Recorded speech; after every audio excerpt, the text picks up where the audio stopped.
Hello,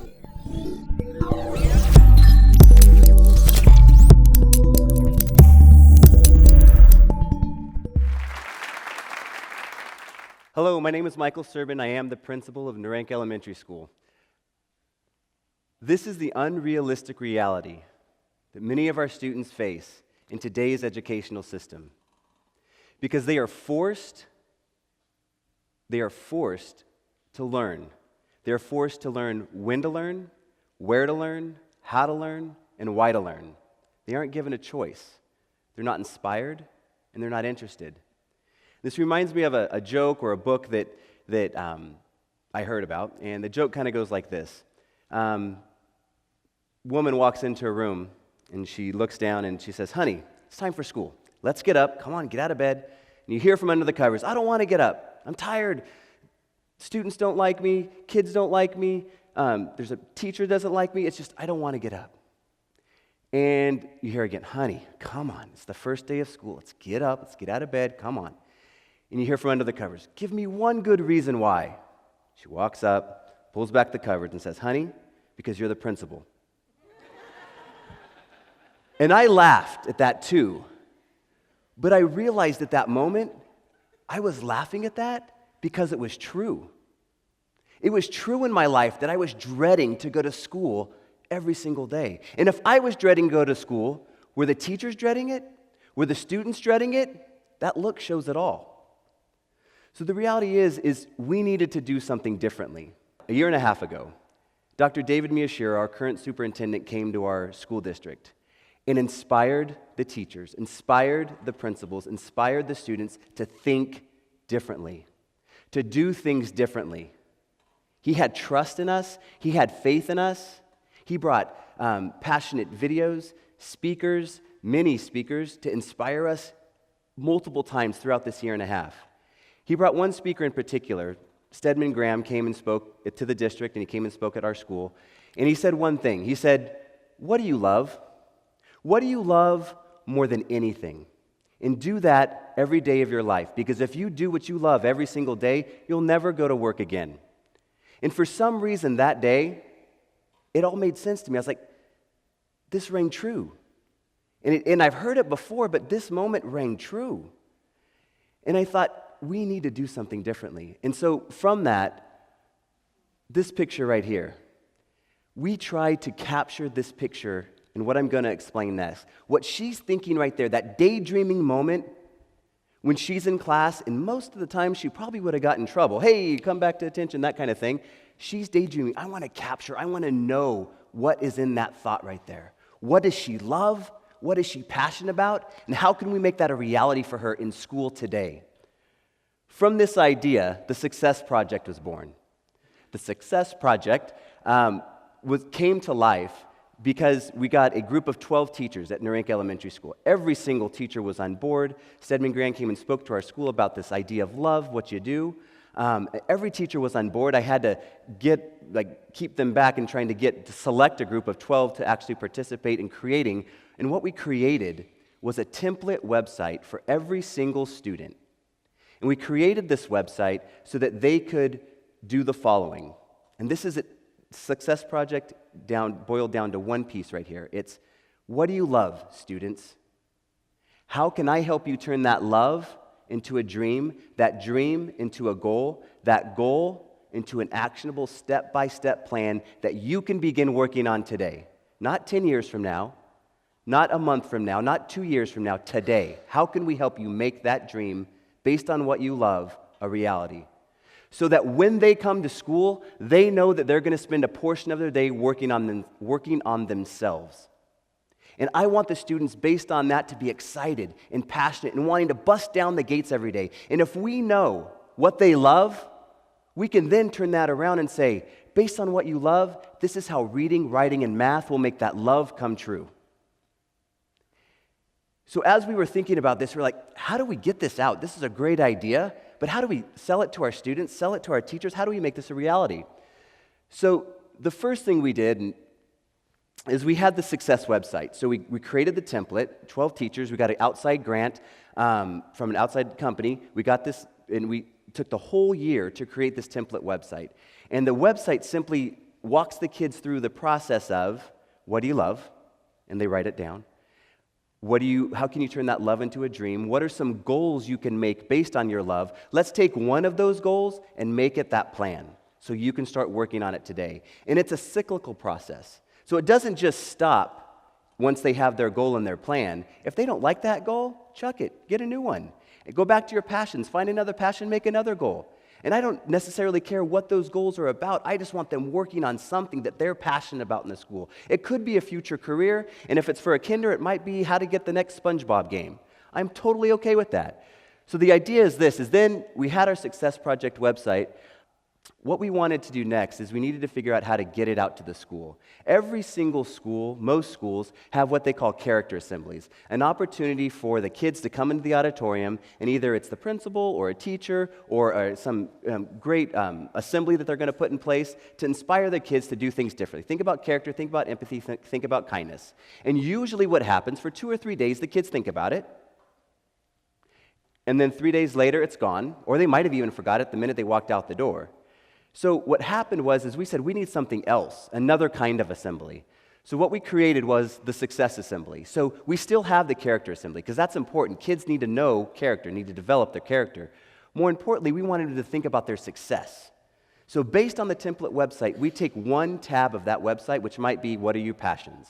And I have an assembly all about passions, getting them pumped up. They're watching crazy videos, seeing things that inspire them, and they're motivated. They get into their classroom, and they spend the whole month developing their passions. We call it 20% time. Actually, Google called it 20% time. We also call it Genius Hour. It's 20% of the day, 20% of the week for them to work on themselves. That's the idea, for them to work on themselves. So we start with the character assembly, and this is the expressions we get when they're in there. And that's what we want to capture. Never that first picture, but those moments of inspiration like, I can do it. I can do something different, whatever that idea might be. But I still went back to the first part where after they left the assembly 3 or 4 days later, not everybody was always doing it. They weren't always working on it. They were inspired for maybe 4 days instead of 3, but they weren't inspired every day. So the idea is how could we take these ideas and make it happen every single day in the classroom? So what we did is we had breakfast in the classroom. Every morning, everybody eats for 10 minutes. And usually what happens in there is the teacher takes roll, she collects homework, talks to the kids eat breakfast for 10 minutes. But I thought, what if we did something differently? And what we did was we captured inspirational videos. And I am an inspirational video guru. I'm looking all the time, trying to resource and find these videos. Every single day during this 10 minutes, they're watching a 2 to 3 minute inspirational video. Could be a student who's done something amazing, could be a song, could be an adult who's had something amazing happen in their life, looking for that, trying to ignite those sparks in their lives. Meanwhile, they're eating their breakfast, watching the video, and then the teacher has kind of a family-style discussion with the kids about what this video meant. And then later in that day, they spent 20% of their time maybe including that passion, that inspirational video, into their success project on their website, thinking about what they want to do next. Now, the hard part with this is the kids also needed to find role models. And there's a whole lot of role models out there, but not a whole lot at Naranca. And not that the teachers aren't role models, and I'm not a role model. But that being said, we need other role models as well. So what we wanted to do was we wanted to make a community connection to people outside of our neighborhood, outside of in the broader world, and link the students' passions. For example, we might have somebody who's a fashion designer, and we might have a group of 8 students that want to be fashion designers. I want that fashion designer to bring their dress and show it to those students and say, hey, this is what you're able to make. Let me talk to you what it's like to be a fashion designer, to get the kids' heads spinning, to get their wheels spinning about what they could do next. And then if I see a software engineer, and I find a software engineer and bring him in and say, these kids want to code, tell them what it's like to be a software engineer. What does that mean in your life? What does it look like?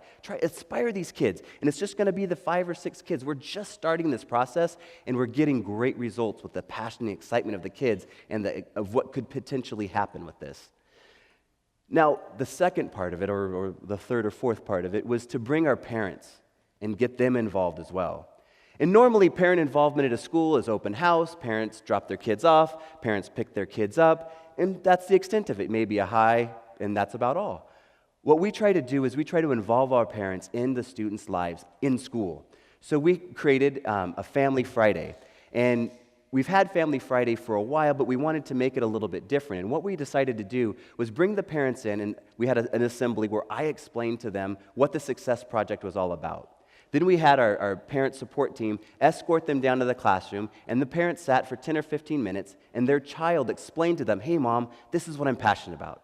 This is what I'm thinking about. This is what I might want to become. This is what I'm setting my goal on right now. And then the parents came back and met in the auditorium, and we had a Q&A. And the parents were asking questions. Okay, so exactly how do I inspire my child? When are they going to work on this? And we had all the students have Chromebooks, and all the students take their Chromebooks home. And so they could work on it at home. They could work on it in the classroom. And I help answer the parents' questions to get their buy-in into this program as well. The last piece of it was this, is we needed to figure out how they can hear this every single day, not just from the teachers, not just from the parents, but every single staff member on our team. And the way this worked is we had every single staff member involved in asking the kids, what do you love? This is our custodian, Mr. Scott, and he's giving Ashley here a high five. And all the time, our lunch support staff, our office support staff are asking the kids, what are you passionate about? What do you love? What are you going to become? What are you going to do? The kids can't get away from it. Whether it's in the auditorium or whether it's in the breakfast in the classroom, by the teachers, by their parents, they're constantly thinking about what they are going to do in the future. What do they love right now? How can they develop that passion into something special? The last piece, or the last two pieces that I want to share with you is, I have a student, his name was Jaylani. And this is kind of how this all came together, because I've been thinking about all these ideas. And this is a typical student who got in trouble, made poor choices. I didn't have a great relationship with him. I didn't have a great relationship with his mother, because I was always calling her about what was wrong instead of what was maybe going right. And this is what my discipline had looked like in the past. I was the hammer, right? That's what the teachers want. Be the hammer, Mr. Serban. So when the kids come in, you tell them, this is what went wrong. This is not Naranca teachers, by the way. These are other teachers, but I have to put that in there for my team. But what I would say is this is what you have to do. Why did you make that mistake? Don't do it again. I'm going to call your mom, and here are your consequences. And he would walk away dejected, depressed, and upset, not changed, not motivated, not inspired. So I changed my ideas of how I principled. When a student walks into my office, yes, they've made a mistake. Yes, I need to be consistent. But I also ask them, hey, by the way, what's on your success project? What do you love? What are you passionate about? What are you excited about? And you should see their faces change from this to that. They're like, oh, really, Mr. Serban? This is where you usually get upset and you send me I did detention no, we're doing it differently. And so I asked Jaylani, Jaylani, okay, he came down to the office, he had made some poor choices, he had called some kids some names. I said, Jaylani, what's going on? He sat down and I said, and I was about to go into the finger wag thing, and I said, what do you love? He goes, well, Mr. Serban, well, first he goes, video games. And I go, okay, so you might like to be a video game designer, you might like to work with video games. And he goes, maybe. And I said, what else do you love? And he's all, basketball.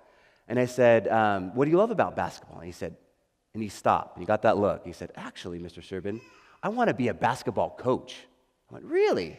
You want to be a basketball coach? I go, what do you think a basketball coach would say to their team to motivate them? So he would tell them, you got to get busy, you got to work hard. And I said, and what do you think a basketball coach might say to one of his players who just called another player a name? And Jaylani was incredibly smart. He looked at me and he went, I got you, Mr. Serban. I said, so what are you going to say to the student who called the name? And he goes, I'm sorry. And I said, that's exactly it. And I said, you know what, Jaylani? You're going to be a basketball player. I'm going to help you become a basketball player. This is just one mistake. Brush it off. Let's move forward. Let's focus on what you love. I want you to be a basketball coach right now out on the playground, helping the little kids, helping other kids learn how to play basketball. That's what you need to do. Work on your goal today. And he left. I gave him a high five. He went on, and I had to make the phone call to Mom. And I know as soon as she saw the number come up on the screen, she was probably cringing. And I went, you know what, Jaylani? Jaylani wants to be a basketball coach. And you could almost hear a gasp on the other end of the line. And she goes, really? And I go, he wants to be a basketball coach. And she's like, I know that, but how do you know that? Usually you call and we have this whole banter back and forth. And I went, no, he wants to become a basketball coach, and I want to help him become a basketball coach. And by the way, he got in some trouble and he got some consequences, but that's not what's important. What's important is what he wants to do in the future, what he wants to become and what he hopes to become. And that relationship with the mom changed instantly. She was like, "You're on my side." Absolutely. I've always been on your side, but we just haven't communicated correctly. So we changed our communication. I'm working with Mom. I'm working with Jaylani. Jaylani has turned it around. How he thinks, how he processes what he does. He still makes mistakes because he's a kid. We're all kids. Nobody's perfect. But he's thinking about all these other things that are inspiring him to do things differently. The piece I want to leave you with is this piece right here. For 14 years in education, I was not inspired. A lot like our kids are today. I wasn't motivated. I wasn't passionate. And it wasn't until my second year in college that I got truly inspired because I was doing finally what I loved. And what I loved more than anything was being a teacher. And so on that, whatever it was, 14th year of education, I was inspired. But we can't let 14 years of education go without inspiring our kids every single day. Every single day. So by the time they get to college, they don't study biology and then go become an accountant. They don't study psychology and then go work at Costco. What we want them to do is when they get to college, they actually have thought about 47 careers, talked to 20 different people, thought about all the different things that they love and are passionate. So by the time they get to college, they are there doing what they love every single day, and they're going to use that degree to make a difference in the life and a difference in this world. And I want to share with you a group of passionate students who came to me, and they said, "Mr. Serban, our love, more than anything, is to sing." And they actually, before they came to me, they came to their teachers. And they said, "We want to sing." And where this came from is one of the videos I used to show the kids was from PS 22, Public School 22 in New York City. Awesome, amazing school. What happened was at that school is they would bring in and sing popular songs with the students. Like Philip Phillips, Home. And then what happened, they got so popular that Philip Phillips and all these artists would come and sing with the kids. It was absolutely phenomenal. And so I would show these videos to the kids to get them pumped up and inspired before an assembly. And they saw enough of these videos, they're like, "We can do that. I want to be that kid singing." And so they talked to their teachers. Their teachers came to me and said, "You know what, Mike? They want to be singers." And we didn't have an after-school singing program. And they said, "But you know what? I used to sing in college, and I used to play guitar." Another one came up, and I used to play piano. We want to help them do this. So now I have 3 passionate teachers. I have a group of passionate students that want to sing, and they're meeting every Wednesday, singing songs and having a good time. And then we found a community member who is just as passionate about singing. His name is Craig Smith, a.k.a. Cass. He's a rapper in the afternoon, and he's a Qualcomm software engineer during the day. So he comes to the school and talks to the kids, gets them motivated, inspired about rapping and singing, and then halfway through, he says, "By the way, this is what it takes to be a Qualcomm engineer," and he talks about software and all that kind of talk to get them inspired. And he inspires them right there on the spot. So now, I want to bring out, first of all, our 3 teachers who are behind the scenes, who do all the work that make this happen every single day. Miss Pike, Miss Valentine, Miss Granada. If we can give them a gigantic round of applause. They are passionate about what they do, and they inspire the kids every single day. Now, we're also going to bring out Cass, Craig Smith, as well as all of our Naranca Mustangs. Their group is named Mustang Magic, which I thought was phenomenal. So here's Craig and Mustang Magic. They're going to perform an awesome song called "We Want to Change the World." This is what happens when you combine passion, students, teachers, and community members. Just give me some room.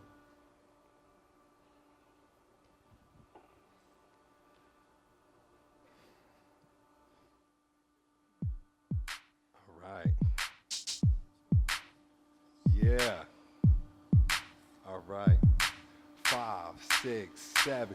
Do you want to change the world? We want to change the world. Who want to change the world? I want to change the world. You want to change the world? Let's change the world. We'll go to school, learn the tools, start changing the world. We're going to have a good friend. You can change the world no matter where you come from. Every boy and girl has the same opportunity. Everybody's a pro.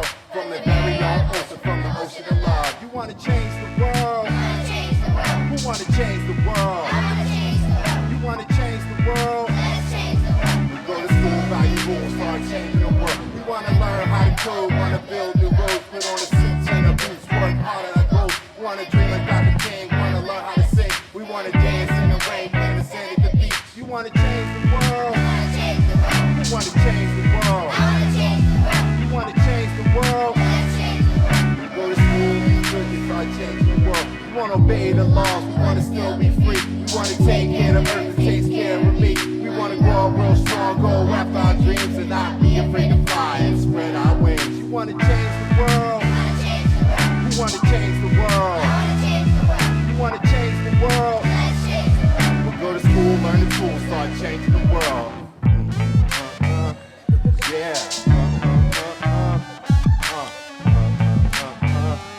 Yeah.